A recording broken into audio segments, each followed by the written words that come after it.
নমস্কার, আমি বিউটি চলে এসেছি আবার একটা নতুন কুকিং ব্লগ নিয়ে। তো আজ আমি জীবনে প্রথম বানাতে চলেছি পাস্তা।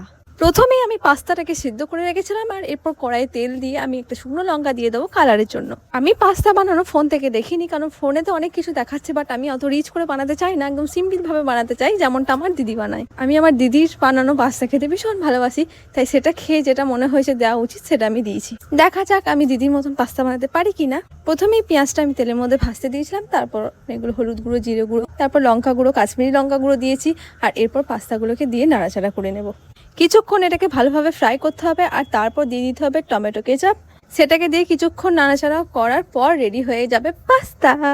আমি একবারে চাউমিন বানাতে পারি না, সেটা আমার খুব কঠিন লাগে, তবে তার থেকে পাস্তা বানানোটা বেশ সোজা লেগেছে আমার। তো পাস্তা এখন রেডি, এখন খেয়ে দেখার পালা। তো চলুন আমি এখন পাস্তাটা টেস্ট করে দেখি আর বাকিদেরকেও জিজ্ঞাসা করি কেমন হয়েছে।